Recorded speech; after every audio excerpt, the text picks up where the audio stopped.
Jason's full of energy, isn't he? And everybody in this room knows how important energy is to Pennsylvania.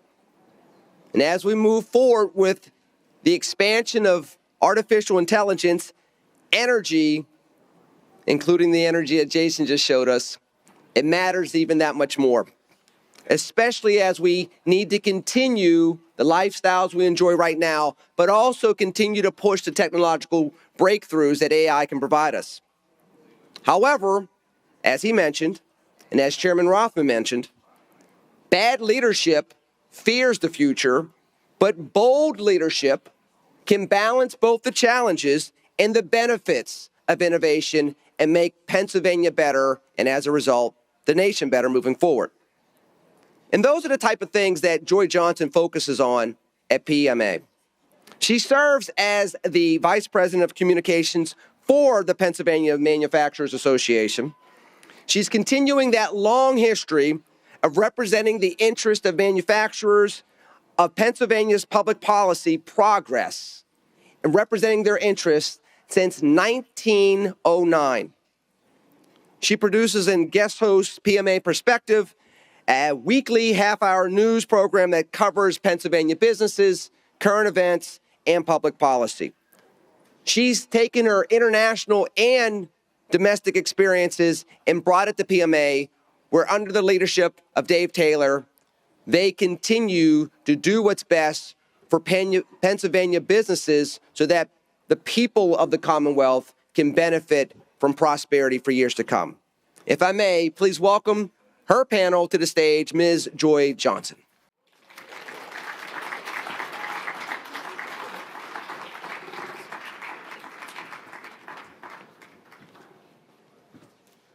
Well, good morning. Good morning.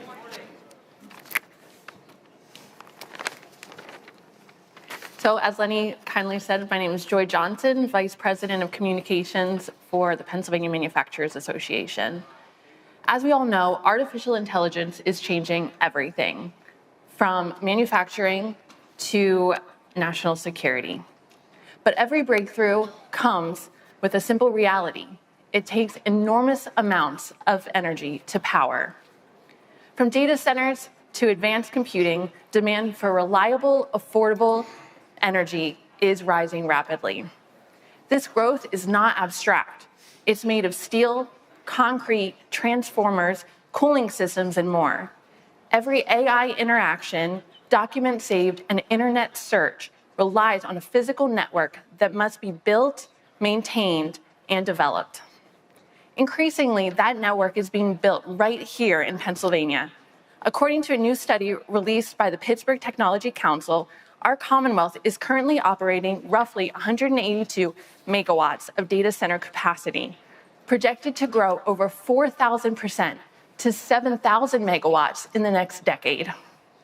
That growth will sustain thousands of construction jobs now and over 8,000 permanent operational jobs by 2036, generating roughly $12 billion in annual output and supporting nearly 19,000 jobs statewide. Pennsylvania is uniquely positioned for this moment. We are already the largest electricity exporter, sending nearly a third of our generation. 91% of that comes from natural gas and nuclear, providing the reliability AI and data centers demand. Combined with our strong manufacturing base, we're not just attracting data centers, we're supplying them with the components, infrastructure, and skilled workforce they need to operate. Capturing the full value of this moment depends on decisions made today in public policy, workforce development, and infrastructure investment. I'm honored to be joined on the stage by three subject matter experts who are already diving deep in this subject. So before we begin the conversation, I'm going to allow each of them to briefly introduce themselves and also explain the work that you're doing in this area. Kevin, would you begin, please? Oh yeah, thanks so much, and thanks so much for having me. My name's Kevin Mooney. I'm an investigative reporter. I work with an outfit called Restoration of America and a variety of other national publications, Daily Signal and National Review, for example. And I've been working in the energy/environmental space for a few decades now. And I have a new book out on the climate movement. It has a provocative title, entitled Climate Porn. There's a serious point behind that title. Available on Amazon, by the way, if you want to go shopping. One of my major concerns, and one reason why I thought there was an opening to write this book, was all the foreign money coming in an effort to try to shut down American energy.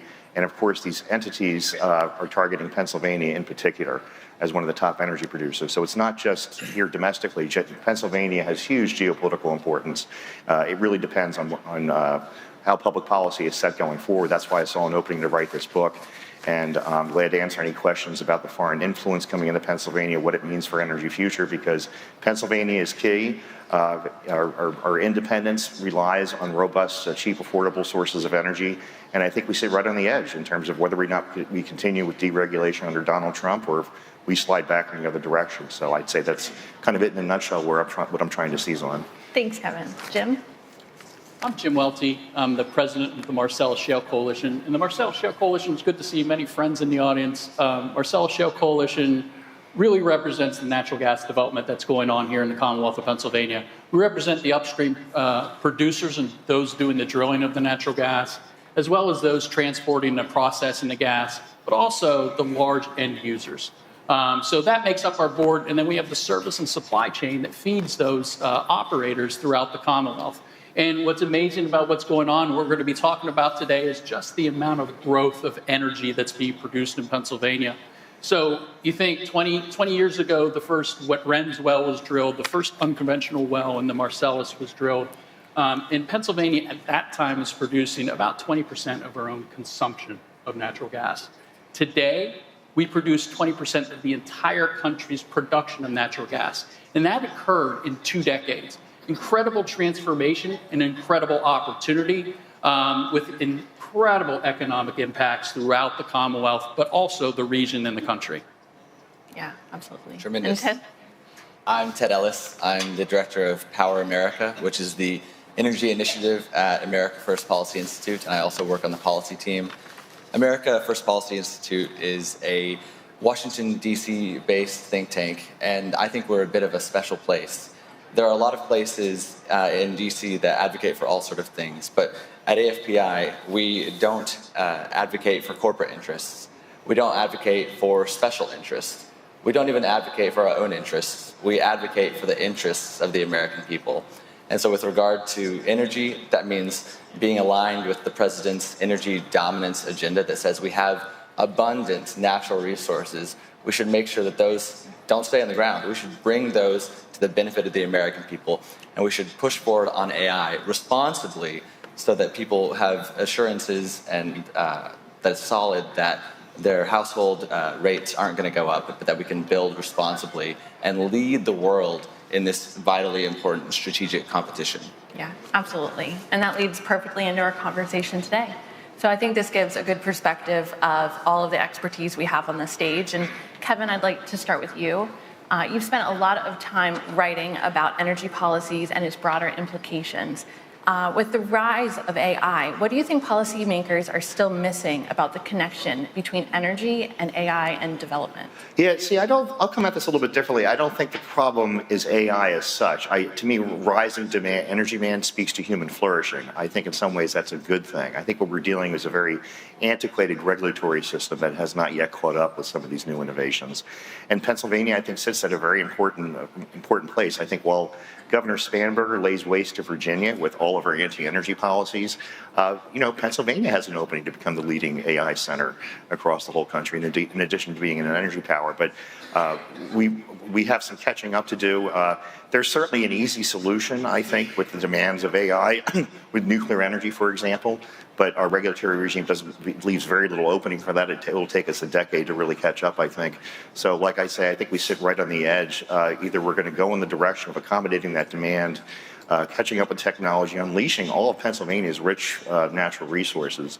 And I would say the good news for a state like Pennsylvania is finally getting out of the regional greenhouse gas initiative, the carbon tax scheme, which I think would have been very punishing to Pennsylvania's future. That was a huge free market win. Here we are, almost 250 years of American independence. What did Donald Trump say in 2016? I represent Pittsburgh, not Paris. The revolutionary antecedent to that is no taxation without representation. I think driving a stake through the heart of RGGI really puts an end to that movement and positions Pennsylvania very, very nicely if we get the right policies in place. And I would say this is a key turning point moment. Yeah, absolutely. And we definitely agree with the repealing of RGGI. So Ted, I want to switch a little bit to the national perspective that you bring and ask you, how are policymakers currently thinking about energy demands of AI, and how should they be thinking about them to encourage growth? Sure. I think that policymakers at times find themselves a little bit muddled on this issue, and I think that reflects some uncertainty from the American people.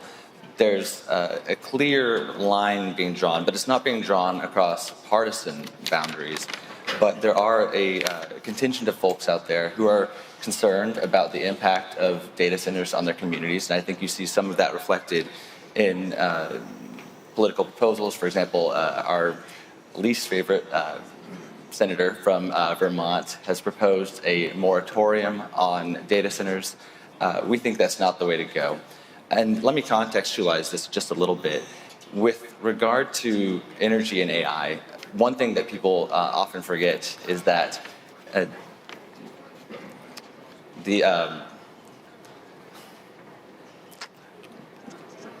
often think of it as calories. I'm sorry. About what they're forgetting from the industry perspective. That's right. So the energy demands for AI have been growing and are going to continue to grow.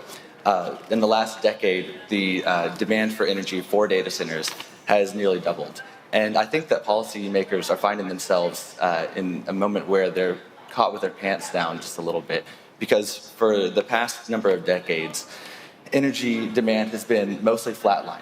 And now we have a big spike in energy demand, and NERC, which is an organization that assesses the reliability of the American grid, is finding that much of America is at shortfall risk. And so we need to be building affordable, reliable capacity, coal, natural gas, nuclear, that can really power America forward as we build the data centers that we need. And so we think that there's a couple of principles that policymakers should stick to. One, they need to protect ratepayers. President Trump has led the way through the Ratepayer Protection Pledge, encouraging data centers, especially the large ones, the hyperscalers, to commit to paying their own way. Like I said, we need to build the capacity, and I think Pennsylvania has been a leader in that and can be a leader in that. You have number 2 capacity for natural gas, number 2 for nuclear, and you're the number 4 producer of electricity. So there's a tremendous potential for Pennsylvania to lead the way, and you should.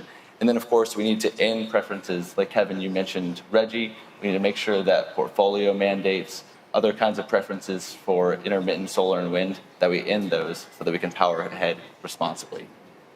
Thank you. And Jim, I want to bring you into the conversation from an industry perspective. You have a unique perspective. You're seeing this in real time, especially with natural gas. Yeah. How is growing demand from data centers and AI changing the conversation around energy production here in Pennsylvania? Well, from our perspective, it's an amazing opportunity, right? We look at the utilization of natural gas as critical to ensuring the continued production. We've got a president very focused on unleashing American energy. It's why we saw 5% growth in our production just here in Pennsylvania last year. We produced 7.7 trillion cubic feet of natural gas in 1 year. Doesn't make any sense to anyone, right? Well, to put it into perspective, that's enough gas to heat, provide the cooking, the hot water, for all the homes in the United States for 1 year. That's coming out of the ground in Pennsylvania, and it's growing. And so we've got a lot of opportunity to continue to grow that if we have the markets to do it. And one of those big markets and one of those great economic opportunities is data centers. Now, you can have a debate on what that means for local communities and what that means at the end of the day for how we're transitioning to a new economy, but that's just what it is. We are transitioning now into a new economy. And when you talk about AI and the advent of data centers, it is really about who is going to lead going into the future of this new economy.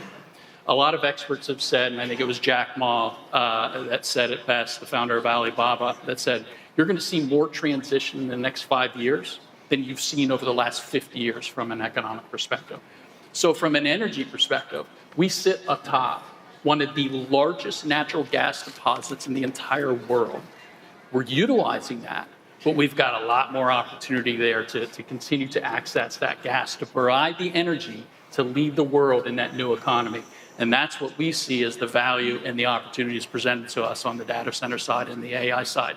But it must be done in an effective and efficient way, and we ensure that we have all the voices at the table. But we need to be utilizing the resources under our feet, and if we aren't, we're hamstringing ourselves for no reason. And I agree with both Ted and Kevin, and that is policies are what's going to be key moving forward. We cannot be throttling back on policies, throttling back on the God-given natural resources we have. We need to be unleashing those and providing the clearest path. Yeah. Jim, I'm so glad you brought that up. Pennsylvania has so many resources that we're using, but so much more potential that's so untapped. And Kevin, I'd love to ask your opinion on that. How is Pennsylvania uniquely positioned, and what is the opportunity that we have for growth? Well, if you look at the stats from the Energy Information Agency, part of the Department of Energy, Pennsylvania comes out number 2 to Texas, only to Texas in terms of its domestic energy production. Really, it should be number 1, I think. There's no reason why it shouldn't be, given the vast resources of the Marcellus Shale and the unleashing of American ingenuity. Unfortunately, I think the news media and anti-energy activists have turned the phrase fracking into kind of a pejorative. I call it smart, innovative, new drilling techniques that have unleashed our full energy potential. As I say, our regulations are very antiquated. It's the fault of your Brutus lies in ourselves. Pennsylvania is nowhere close to achieving its full energy potential. It's not just a problem of RGGI. I mean, that's been sidestepped for the time being, but there's all kinds of renewable mandates, net zero initiatives that hold the state back and neighboring states back. I don't think folks realize how critical the state level battles really are. Because of the Federal Power Act that Congress passed, states have tremendous latitude to set their electricity prices. And I would just say, look at, toward federalism, the great, laboratory of comparing one state to the other.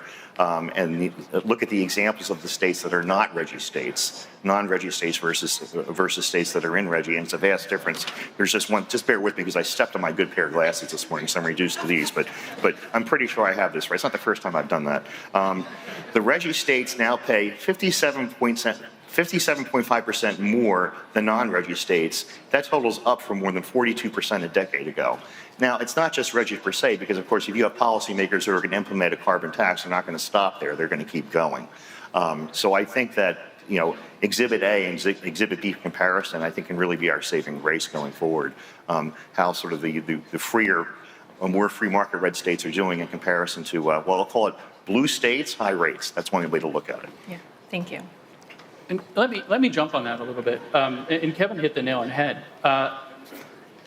How many people in here can guess what percentage of our electric portfolio was natural gas generation in 2005?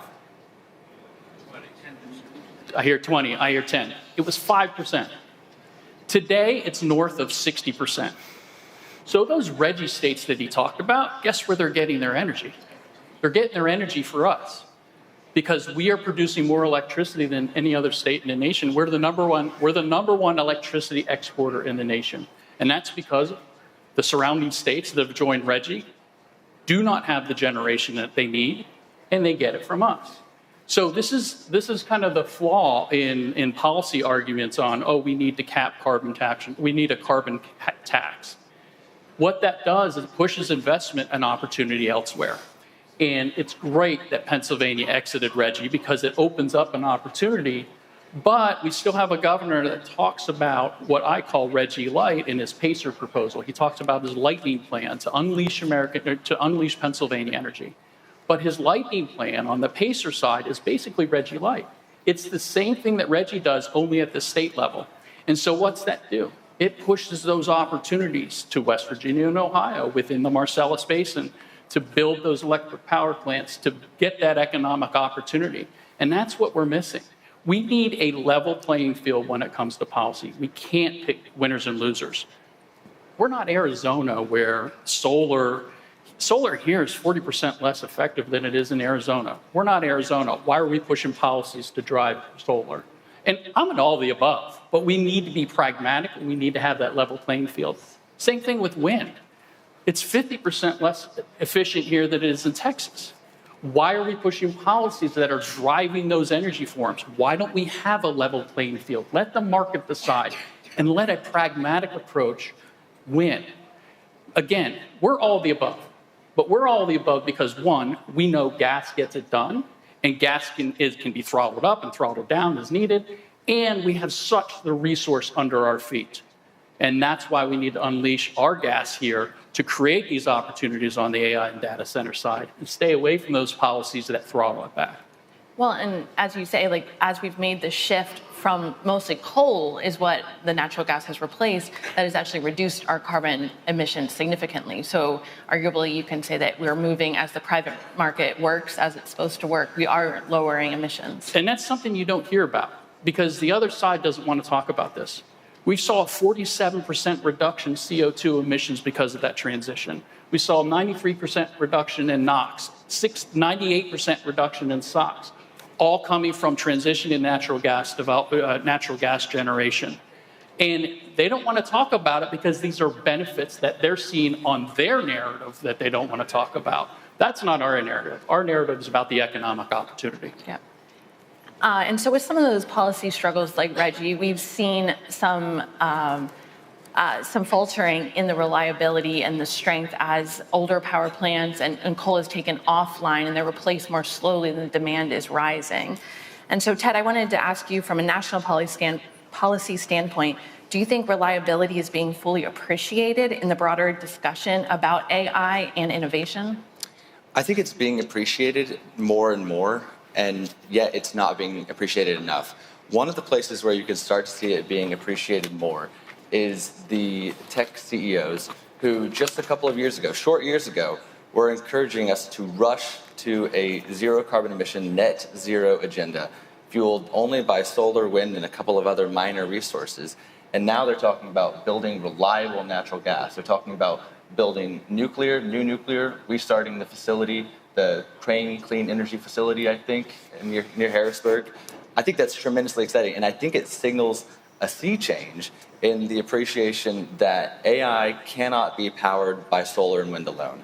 I think Larry Fink even said that, or something very similar, in Davos the other day, and Mark Zuckerberg is acknowledging that energy is the #1 bottleneck for AI. So I think there's a tremendous appreciation. And yet, as I say, it needs to go much, much further. And you can see this in the strategic competition with China. China has been building reliable power generation at breakneck speed for decades now, while we have allowed a lot of our reliable generation to stagnate. Just last year, they were at a 10-year high for building new coal-fired power plants. At one point, they were doing 2 a week. At present day, they have 35 nuclear reactors in construction. And we have essentially finished Vogtle 1 and 2 recently, but it's thin pickings for American AI right now, although the promise of small modular reactors is increasingly on the horizon, and I'm very excited about that. But there's just a tremendous deficit that needs to be made up. Well, and Ted, I'm glad you brought up China because my next question, which I'll just allow you to kind of each answer briefly, is that what happens if Pennsylvania and even more broadly the U.S. gets this wrong? What are the consequences? And I think like you teed that up well with mentioning China. But I'll start with you, Kevin, if you'd like to weigh in. Well, they're tremendous. I would say just as getting out of Reggie locally was critically important, I think Donald Trump getting out of the Paris Climate Agreement was important. We just heard about how through American ingenuity you're already reducing emissions. That was supposedly the goal of the Paris Treaty, to lower emissions. But here the U.S. did it being outside of the treaty.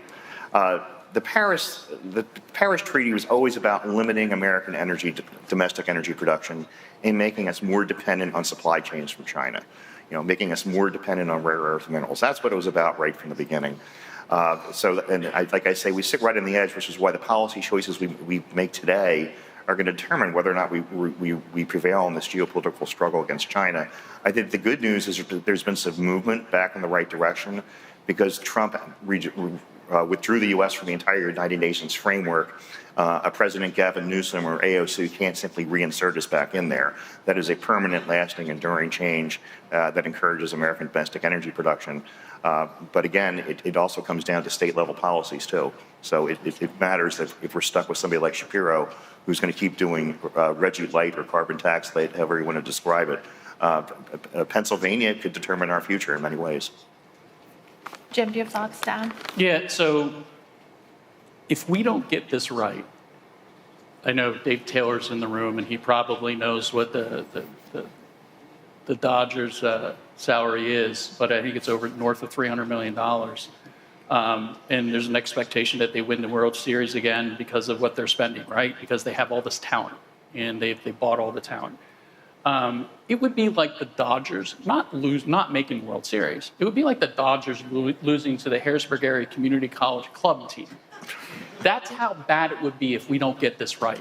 We have such a tremendous opportunity utilizing the resources we have to power the future of the economy here, the global economy, powered from Pennsylvania. And if we don't get the policy right, and we mess this up, it'll be an embarrassment. And we need a governor that can be transformative and lead. This governor has that opportunity, but the policies presenting are not creating those opportunities. We need a governor that can transform this economy and lead. And that's what we're looking for to ensure the future of natural gas development, to ensure the future of low-cost, reliable energy for the citizens of Pennsylvania, but also for the country as a whole. Well, we've talked a lot about the world as it is, but I would like to end on a positive note of picturing what it could be. And Jim, you led into that very well. And so I'd like to ask, before we end our conversation, what does a successful energy policy look like for Pennsylvania? And how can we lead and set an example for the rest of the country? And so, Ted, I'll begin with you. From a national standpoint, how do you see that? Absolutely. So I think the drill, baby, drill agenda is where it starts. We got to drill, baby, drill. We got to mine, baby, mine. We've got to build, baby, build. I think that's number one. As I said, Pennsylvania has this enormous abundance of natural gas, mineral resources, nuclear expertise. I think these are places where Pennsylvania can build out an agenda that rewards power that shows up when it's needed, like for AI, that ends preferences for power that is unreliable or expensive or subsidized, mandated. And I think that'll be a really great way to power Pennsylvania forward into the future. Yeah, and I would say it is what I said earlier, and that is allowing for a level playing field on policy, not picking winners and losers, allowing the market to decide what works. And we know from the natural gas perspective that we can compete with any form of energy, and we can do that because of the resources beneath our feet. It also means an efficient and effective permitting system here in Pennsylvania and at the federal level to ensure not only that we can continue to produce natural gas, but we can get the pipe in the ground to get it to markets. We'd love those markets to be right here in Pennsylvania so that we don't have to build those long-haul pipelines. But being able to build that infrastructure is critical to ensuring the future of continued development of natural gas and utilizing our own resources. So efficient permitting, getting government out of the way, those are probably two of the most important components. Thank you. And Kevin, final thoughts? I would say be the un-California, anything that is not California. I mentioned Gavin Newsom. He has a $19 million marketing campaign that I guess the taxpayers are on the hook for, accusing everybody out here and us on stage of besmirching his good name, misleading narratives, and misinformation. They're deliberate public policy choices to sideline reliable energy, and that's why California is such a train wreck. There's no natural process of osmosis. It's about anti-energy policies, the policies we don't need here in Pennsylvania. Thank you. Well, it's clear, I think, from this conversation that the opportunities are here in Pennsylvania, but we also know that the challenges are real and the competition doesn't stay still, but it continues to evolve. So I'm very thankful that we have these gentlemen continuing to advocate for good policies, and I want to thank them for joining us here on the stage today.